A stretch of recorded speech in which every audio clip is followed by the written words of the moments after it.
ditutup oleh keluarga muda. Nah, luar biasa. Bapak ini sudah nataran berapa ya bagi kita? Ya karena sudah banyak Bapak Ibu, saudara-saudara, saya takut jalannya sudah habis gitu ya. Karena mulai Desember, orang jalan terus gitu. Saya takut pertama jalannya itu sudah habis. Atau karena ini Natal terakhir, jalan pura-pura juga PKB, jadi ada jalan tikus, jalan pintas, jalan buntu, itu kan bagian panjenengan semuanya itu. Jadi kalau panjenengan tadi dapat jalan buntu, jalan pintas, jalan tikus, itu terimalah dengan senang hati. Nah, anak-anak juga mendengarkan saya, karena ini petunjuk buat orang tua kalian. Jadi nanti kalau orang tua kalian nggak mengikuti apa yang Pak Anu katakan, ingatkan, ayo, ingat Pak Anu dulu pernah bicara apa ketika antara tua dan muda. Nah, yang terakhir Bapak Ibu, baru kali ini saya merasa tua banget begitu. Karena yang datang ini sebagian besar nikahnya bareng saya dan sekarang juga saya punya cucu banget. Tadi saya juga udah mulai mungkin Pak. Saya semua ya. Sekarang begini Bapak Ibu, saya nyebut panjenengan Bapak Ibu, kita ketuaan banget, nyebut anak-anak kita ekonomen banget ya. Keluarga muda itu keluarga sing aneh. Dia keluarga sing wong Jawa katakan kemampu. Mateng ya durung, mentang ya ora. Nah, biasanya kalau bangsanya mangga itu pas kecut-kecute. Jadi keluarga muda ini saya kenali pas kecut-kecute gitu. Nah, apa yang menjadi kecut bagi keluarga muda? Yang pertama tentu kalau kita bicara keluarga muda, kematangan psikologis, kematangan jiwa itu belum sempurna. Nah, ditunjukkan apa? Dengan banyaknya godaan-godaan, kita gampang begitu ya bereaksi terhadap sesuatu. Kenapa? Memang jiwa kita belum matang. Memang keluarga muda seperti itu, makanya dikatakan paling banyak problem itu di keluarga muda.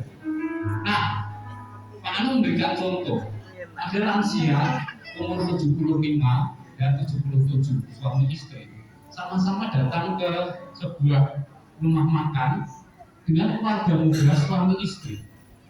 Nah, sebagai istri yang baik, masing-masing istri itu mengambilkan tempat minum buat suaminya sama-sama.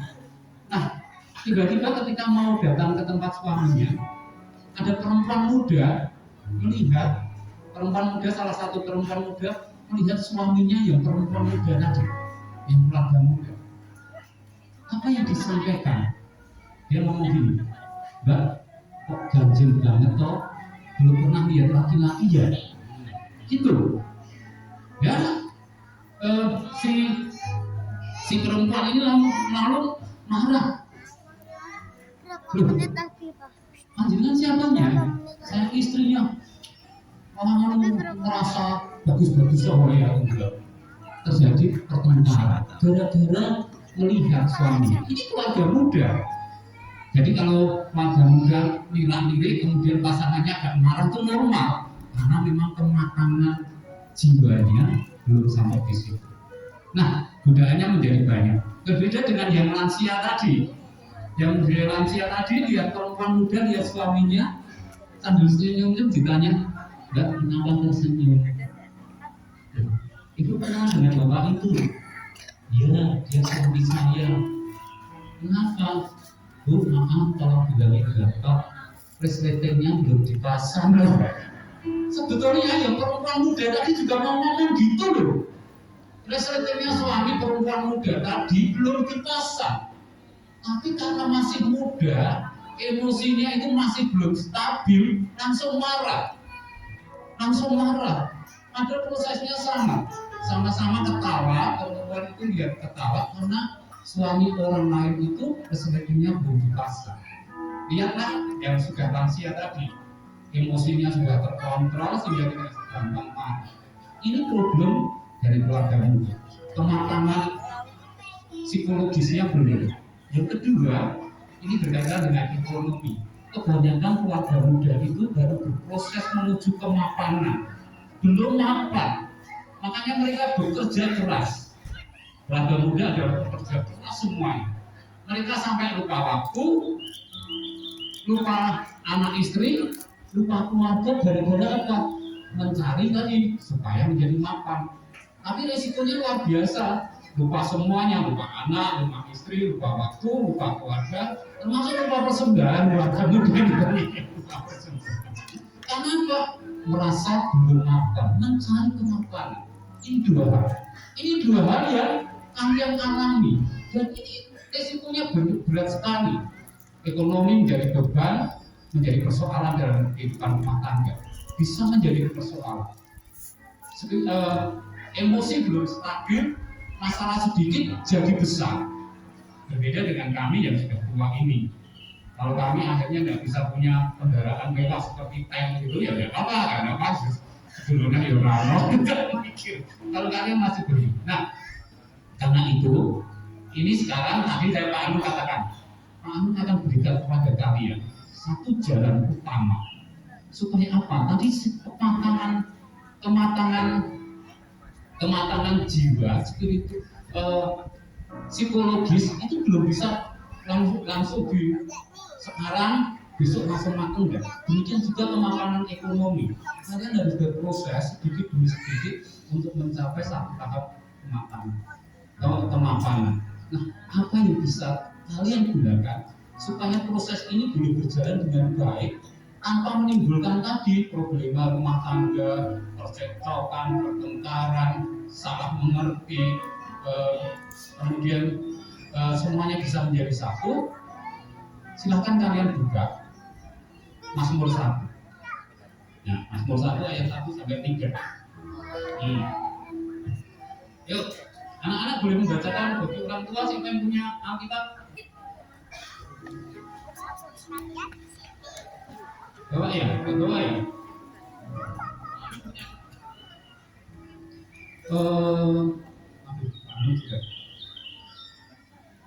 Dibuka coba. Tristan, dibuka. Mazmur 1. Coba ya, nanti kalian mendengarkan Tristan ayat 1 sampai 3.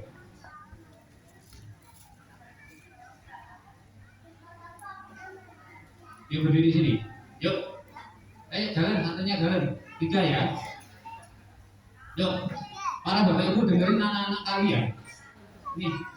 Ya, Tristan mulai. Itu. Berbahagialah orang yang tidak berjalan menurut nasihat orang fasik, yang tidak berdiri di jalan orang berdosa, dan yang tidak duduk di dalam kumpulan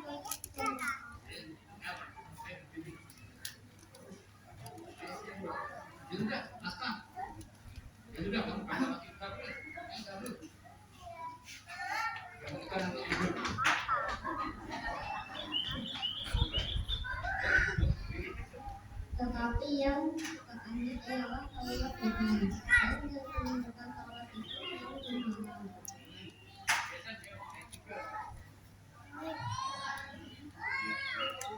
Ia seperti pohon yang ditanam di tepi aliran air, yang menghasilkan buahnya pada musimnya, dan yang tidak layu daunnya.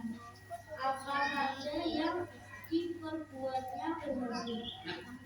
Bapak Ibu, keluarga muda, kalau boleh saya sarankan apa yang ditulis anak-anak, kematangan psikologis mungkin kita belum mencapai, kematangan ekonomi mungkin kita belum memperoleh, tetapi kita bisa memiliki olah laku spiritual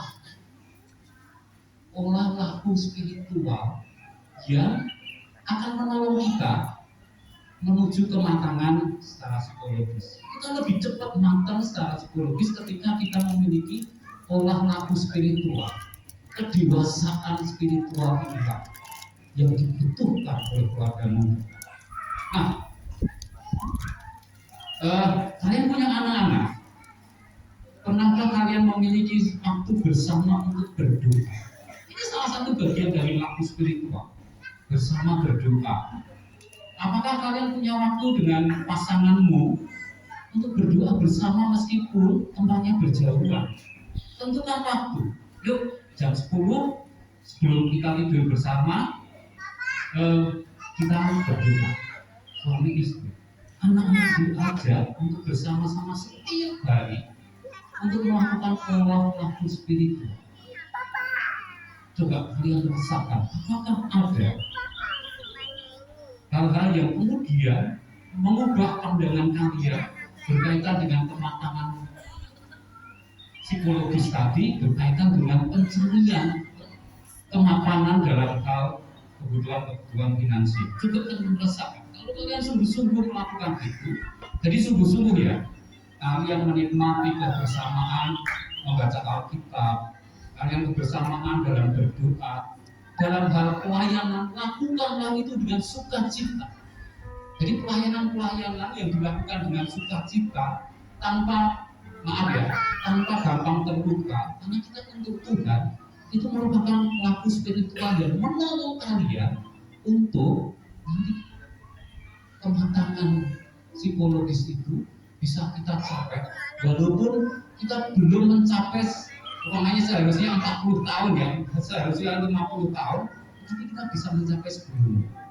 Termasuk cara pandang kemapanan ekonomi, itu kalian bisa melihat dengan cara yang agak berbeda. Nah, jalan utama yang Pak Anu sarankan adalah milikilah waktu olah spiritual.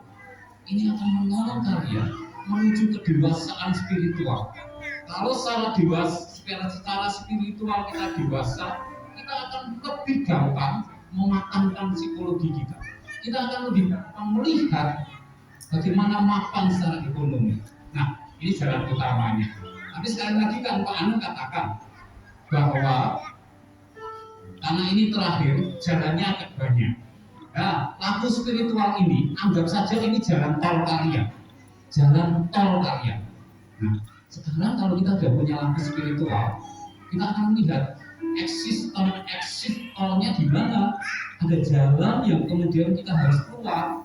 Yang pertama bagi keluarga muda, tadi berkaitan dengan makanan psikologi, milikilah kasih dan kesetiaan terhadap pasangan. Amsal 3 ayat 3 dan 4. Ini sangat menolong bagi keluarga muda.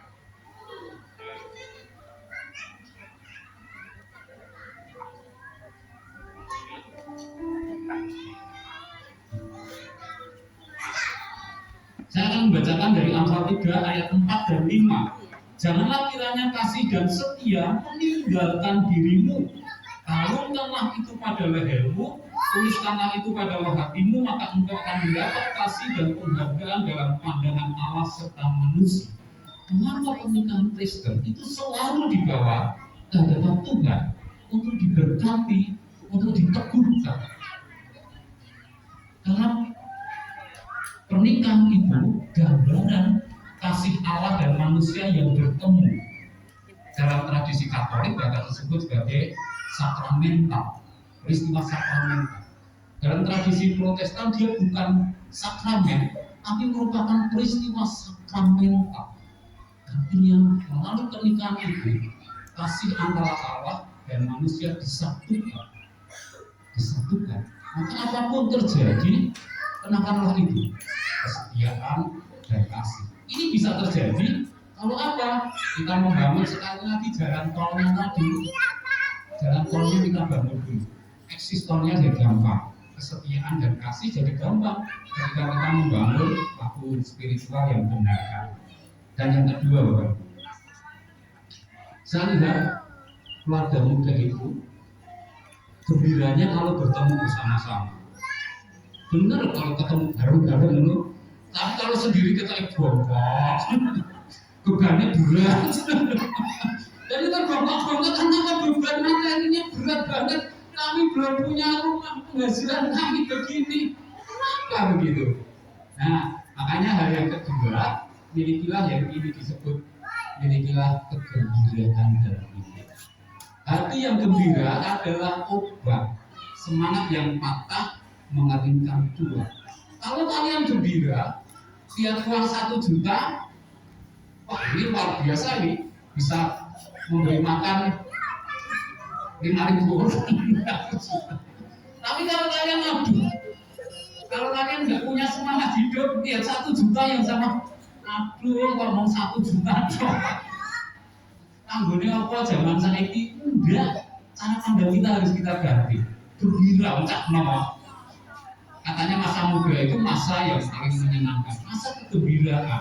Jadi marilah hidup ini dengan kegembiraan. Keluarga itu menjadi sumber kegembiraan. Keluarga itu menjadi sumber kegembiraan. Jadi orang itu sebagai fondasi untuk apa? Untuk melangkah ke depan, untuk memiliki semangat lagi. Kalau kalian pengen apa, boleh saja. Tapi itu lakukanlah dengan gembira. Jangan seperti tadi Pak Anu gambarannya ini sendiri bongkok. Sore urip ada bareng seneng-seneng banget. Nah, kita harus gembira ini. Anak-anak harus memberikan contoh orang tua gembira. Kalau bapak ibunya tanggal tua sedih, Pak, ngapa sedih? Kau tahun ngarep ya sudah tanggal tua, kasih ngarep mana tanggal tua. Kan besok masih ada tanggal muda, ya seneng saja. Jadi ya itu eksistemnya sebagai keluarga muda. Jangan pernah kehilangan kegembiraan. Hadapilah semuanya dengan kegembiraan dan semangat. Kalau kita sudah gembira, jalan keluarnya menjadi lebih mudah. Yang ketiga, Bapak Ibu, ini mungkin agak tidak menyenangkan bagi kalian, agak tidak menyenangkan bagi kalian. Tetapi ini penting ketika kita menghadapi kehidupan zaman di mana kalau Pak Anu mau jujur, konsumerisme dan hedonisme itu begitu menguasai kita. Nah, Bapak Ibu, saya punya HP ini, ada zamannya pernah tak beli. Tapi sekarang tak beli, langsung juga loh Bapak Ibu. Kemarin bilang dikembalikan begitu. Katanya kira-kira yang dijual kira Mas 200 ya, tak bayar 200 ya. Ayo, aduh, Bapak Ibu kan ngejoli sentuh HP. Anu ya, baru mesin, ya, ada hilang kau baru. Nah, ini benar Bapak Ibu, tapi ini pernah hilang, dikembalikan Bapak Ibu. Karena rupanya katanya HP ini sudah tidak layak pakai pada zaman sekarang. Bukankah kita sekarang sering diiming-imingi itu? HP, wah nonton HP ini nggak lihat, terus ngomongin, itu kuning tidak, itu apa viral? Apa 11, jadi ini apa 12 dulu ya. Makanya kan sekarang setiap seri HP itu berganti-ganti setiap berapa saat. Dulu puluhan tahun, jadi tahunan, sekarang mungkin bulanan loh. Nah, kalian ditawarin konsumerisme gitu, ditawarin juga kalau kalian lihat YouTube, apa yang paling senang kalian lihat? Kehidupan para sultan. Oh, ayo.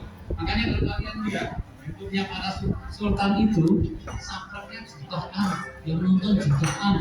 Tapi coba ya, coba Mbak Fani, Mbak Pak Anu gitu, paling 100, paling 200. Kenapa? Gak menarik Bapak Ibu. Hedonisme, konsumerisme itu menarik bagi kita. Tapi apakah itu menolong kita untuk menatap masa depan? Apakah itu menolong kita untuk menata hidup ini? Kalau kita ingin mapan secara ekonomi, tapi kalau kita konsumerisme dan hedonisme, kita akan gampang jatuh. Apalagi ini loh, sekarang ini bukan hanya pijat online Bapak Ibu, pinjam online Bapak Ibu di sini ada. Saya nggak tahu pijat online itu gimana. Pijat online itu bayang ini. Ternyata ada pinjam online Bapak Ibu. Pinjam online 20 juta, prosesnya gampang, tanpa ada apa ya, formalitas banget. Begitu tandingan klik dikirim 20 juta. Cuma masalahnya apa? Ketika tidak mengembalikan, semua keluarga muda jadi tahu. Nah ini yang ketiga yang Pak Anu tawarkan, jalan eksistor yang ketiga adalah kesederhanaan. Nah, Rasul Paulus mengingatkan Timotius sebagai hamba Tuhan yang masih muda, diingatkan ini. Dalam hidup ini, kalau sudah ada makan dan pakaian itu sudah cukup. Coba bayangkan, dalam hidup ini kalau sudah bisa makan dan pakaian itu sudah cukup. Yang lain-lain itu sekunder. Nggak harus dioyo-oyo, tapi yang ini supaya apa? Supaya kita tidak terbongkok-bongkok tadi. Nah, kalau itu dibutuhkan, Tuhan mesti berikan. Tapi kalau kita memaksa, oh Tuhan saya pengen mobil itu, paksakan ya iso. Tapi hidup kita kan terbongkok-bongkok, nggak bisa menikmati. Pak Anu ketika kuliah ada sebuah cerita yang menarik. Ada sebuah keluarga yang ingin sukses, ini di Salatiga. Dia ingin sukses, akhirnya seperti tadi. Dia lupa waktu, lupa keluarga. Benar perusahaannya jadi hebat, perusahaan roti. Tapi begitu sukses, apa yang terjadi? Perceraian terjadi. Lalu untuk apa kesuksesannya? Ketika keluarganya berantakan. Bukankah lebih baik seperti lagunya Maggie Z itu ya, sepiring berdua, bambu, kegembiraan. Hidup ini apa tadi dicari? Kebahagiaan ya, kebahagiaan.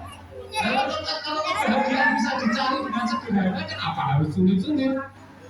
Kalau saya bisa bahagia naik Astrea berdua ya sudah, jangan paksakan ganti saya harus naik apa saya ini sepeda motor paling larang sekarang.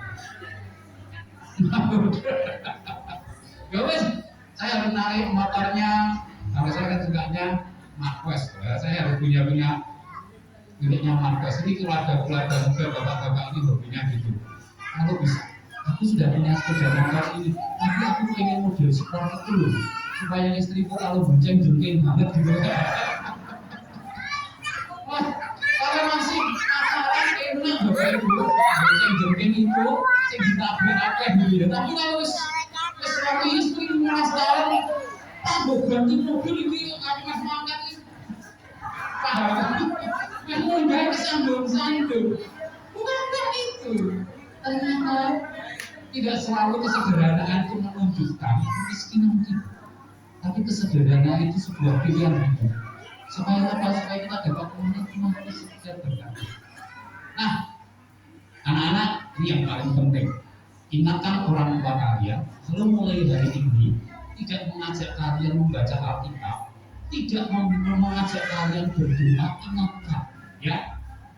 Mulai hari ini, ya. Kalau lupa, bilang kalau lupa ingatkan, Bu, Pak, kita belum baca Alkitab loh, kita belum berdoa loh. Nah, maka dengan makan bersama itu menjadi suatu hal yang penting bagi kalian. Nah, itu anak-anak, saudara-saudari, bapak-bapak, ibu-ibu yang saya kasih yang banyak menikmati berkat pernikahan. Nikmatilah hidup. Kita mungkin belum matang benar secara psikologis, tidak masalah. Mungkin kita belum matang benar secara ekonomi finansial, tapi kita bisa dewasa dalam spiritual. Kita bisa dewasa dalam roh. Kalau kita sudah memiliki kedewasaan dalam roh, dua-duanya akan kita miliki. Kiranya Tuhan memberkati kita semua. Selamat Natal, selamat tahun baru. Terima kasih.